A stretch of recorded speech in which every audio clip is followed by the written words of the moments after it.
মানুষের জীবন বড়ই অনিশ্চিত। কখন কি ঘটবে তা কেউ অনুমান করতে পারে না। কিছু মানুষ বুক ভরা আনন্দ নিয়ে বাড়ি ফেরার পথে রওনা। তারা কেউ জানে না যাত্রাপথে তাদের সাথে এমন কিছু করতে চলেছে যা তাদের জীবন বদলে দেবে। তাদের সাথে এমন কিছু করতে চলেছে যা তারা কখনো কল্পনাও করেন। আর মুভিটা যেভাবে শেষ করা হয়, ডাইরেক্টরকে নিজেই ইন্টারভিউ দিতে হয়। আর সেই সমস্ত কিছু আমি মুভির একেবারে লাস্টে আলোচনা করব। এমন এক শ্বাসরুদ্ধকর কাহিনী যা তোমাদের মাথায় এর দীর্ঘদিন থেকে যাবে। হ্যালো, তোমরা দেখছো রেবেক স্টোরি। আজকের মুভি দ্য গ্রে। মুভি শুরু হয়, দেখানো হয় বরফেগের আলাস্কা। সেখানকার একটা তেল উৎপাদনকারী কোম্পানিতে আমরা আমাদের আজকের মুভির প্রধান চরিত্রকে দেখতে পাই, যার নাম জন। জনকে বলতে শোনা যায় যে আমি খুব খারাপ মানুষ, দিনের পর দিন অন্যায় করেছি, যে অন্যায়ের কোনো ক্ষমা নেই। আসলে আমার স্ত্রী চলে যাওয়ার পর থেকে আমি উদ্দেশ্যহীন হয়ে পড়েছি। কি করছি কি পড়ছি কিছু জানি না। এখন আমি একটি কোম্পানিতে শিকারী হিসেবে কাজ করি। বরফে ঘেরা আলাস্কায় একটি তেল কোম্পানিতে আমি পাহারা দেওয়ার কাজ করি, মানে নেকড়েবাঘের হাত থেকে সবাইকে রক্ষা করি। আজ পর্যন্ত আমি অনেক নেকড়েবাঘকে হত্যা করেছি, কিন্তু মাঝে মাঝে আমার মনে হয় শুধুমাত্র নিজেদের স্বার্থের জন্য এই অবলা প্রাণীগুলোকে হত্যা করা কি ঠিক, নাকি আমি ভুল করে চলেছি। সেই সমস্ত কিছু একটি ডায়েরিতে লিখছিল জন। আসলে জনের জীবনে না আসে কোনো উদ্দেশ্য, না আসে জীবনের প্রতি মায়া। আর সে নিজেকে শেষ করতেও চেয়েছিল, কিন্তু শেষ পর্যন্ত পৃথিবীর মায়া কাটাতে পারেনি সে। সে ঠিক করে 2 সপ্তাহের ছুটি নিয়ে নিজের দেশে ফিরে যাবে। সে মনে করে এসব থেকে দূরে থাকলে হয়তো সে একটু মানসিকভাবে সুস্থ থাকতে পারবে। তাই সেদিন সে শেষবারের মতো স্বীকার করে। নেকড়েবাঘের সামনে বসে জন নেকড়েবাঘের শেষ হৃদস্পন্দন অনুভব করতে থাকে। নেকড়েবাঘের শেষ শ্বাস প্রশ্বাস যেন সে অনুভব করতে পারছে। আর এই চিন্তার সাথে মুভির একটা বিরাট কানেকশন আছে, যা একেবারে লাস্টে বোঝা যাবে। এরপর দেখানো হয় জনকে, যে তার নিজের দেশে ফেরার জন্য ব্যাগপত্র গোছাচ্ছিল প্লেনের মধ্যে। প্লেনটা যখন আকাশে উঠছিল, প্লেনে থাকা যাত্রীরা তখন জানতেও পারেনি যে তাদের এটা শেষ যাত্রা হতে চলেছে। কারণ প্লেনে থাকা যাত্রীরা কিছুক্ষণ পরেই একটা ঝাঁকুনি অনুভব করে এবং চিৎকার করে ওঠে। দেখা যায় প্লেনে থাকা সমস্ত ইলেকট্রনিক ডিভাইস ধীরে ধীরে বন্ধ হয়ে যাচ্ছে। আর কিছুক্ষণ পর যাত্রীরা আবারও একটা বড় ঝাঁকুনি অনুভব করে এবং সাথে সাথে প্লেনে থাকা সমস্ত লাইট বন্ধ হয়ে যায়। প্লেনটার জানালা দিয়ে বাইরের দিকে তাকালে বোঝা যায় সর্বনাশ হতে চলেছে, কারণ তাদের প্লেনটা ক্র্যাশ হতে চলেছে। জন সিট বেল্ট বেঁধে নেওয়ার সঙ্গে সঙ্গেই তাদের প্লেনটা ক্র্যাশ করে বরফে ঢাকা একটা পাহাড়ের চূড়ার মধ্যে।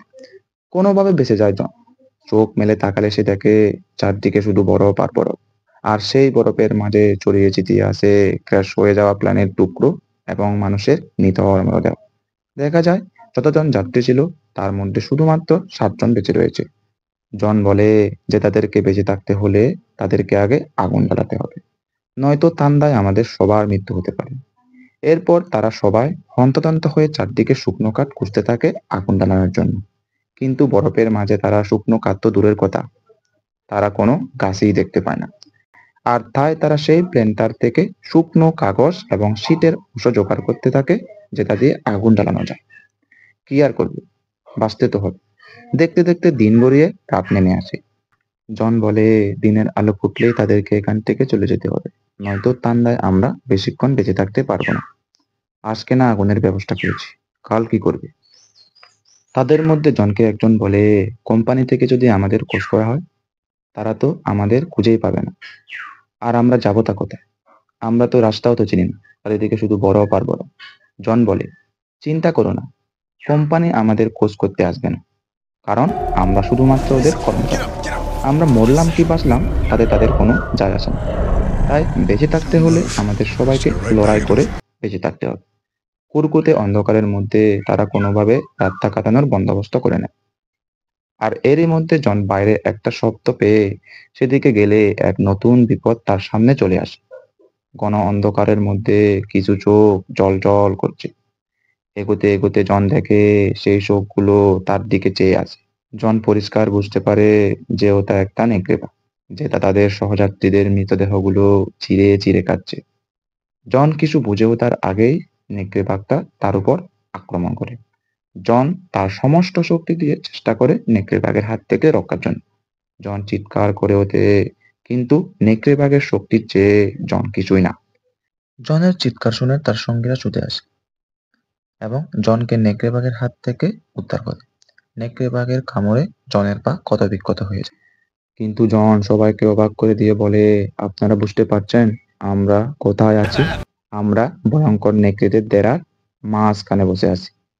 এখানে অনেক মৃতদেহ পড়ে রয়েছে, আর সেই মৃতদেহের রক্তের গন্ধে নেকড়েগুলো আবার আসবে।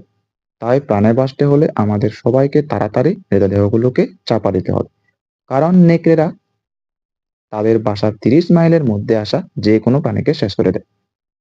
তারা সবাই মৃতদেহগুলোকে চাপা দিতে থাকে। আশেপাশে পড়ে থাকা যাত্রীদের ব্যাগ থেকে তারা কোনোভাবে রাতের খাবারের বন্দোবস্ত করে নেয়। খাবার খেয়ে তারা নিজেদের মধ্যে গল্প করতে থাকে।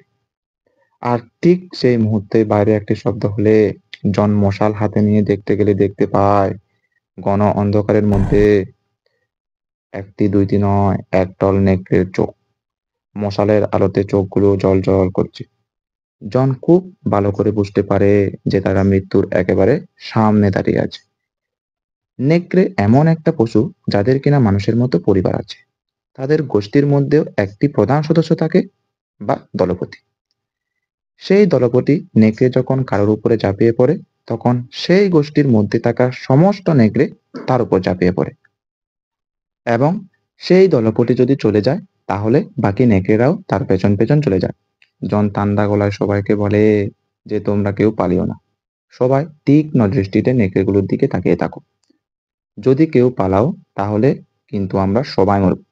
কারণ নেকড়েরা যখনই বুঝবে আমরা তাদের দেখে ভয় পেয়েছি, তারা কিন্তু আমাদের উপর আক্রমণ করবে।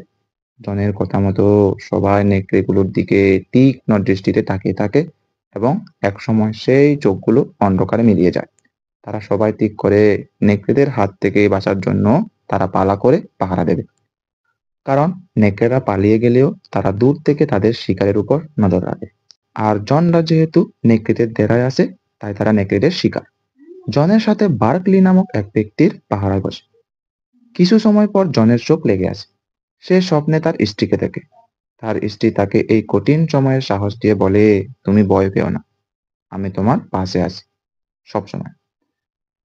এদিকে বার্কলি মশাল নিয়ে একটু সামনে গেলে একটা নেকড়ে তার উপর ঝাঁপিয়ে পড়ে। কারণ আগেই বলেছি নেকড়েগুলো পালিয়ে তো গেছে, কিন্তু আশেপাশেই ওট পেতে বসে আছে। পরের দিন রাত কাটিয়ে সকাল হয়। জন বার্কলিকে চারদিকে খুঁজতে থাকে, যদিও ততক্ষণে বার্কলি আর বেঁচে নেই, কারণ নেকড়েরা তাকে শিকার করেছে। কিন্তু বার্কলির বড়িটা তারা নিয়ে যায়নি, কারণ তারা ক্ষুধার্ত ছিল না। তারা কোনোভাবে এই মানুষগুলোকে তাদের এরিয়া থেকে তাড়াতে চাইছে। বার্কলির বডি দেখে সবাই প্রচন্ড ভয় পেয়ে যায়। জন তাদের সবাইকে তার সাথে এখান থেকে চলে যেতে বললে প্লেন্ডি নামক এক ব্যক্তি তার সাথে তর্ক বিতর্ক শুরু করে। জন বলে, আমি এখান থেকে চললাম, কারণ এখানে থাকা মানে মৃত্যুর খুব কাছে থাকা। আমি চললাম, তোমরা আসলে আসো, না আসলে না। তারা যাওয়ার সময় মৃত ব্যক্তির মানিব্যাগগুলো নিতে থাকে, কারণ তারা যদি বেঁচে যায় যাতে করে তাদের মৃত্যুর সংবাদ তাদের পরিবারের কাছে পৌঁছে দিতে পারে। বরফের মধ্য থেকে জন তার বন্দুকটা নিয়ে নেয়। বাঁচা মরার লড়াইয়ে প্রয়োজনীয় কিছু জিনিসপত্র নিয়ে তারা 6 জন বেরিয়ে পড়ে পর্বতের চূড়া দিয়ে।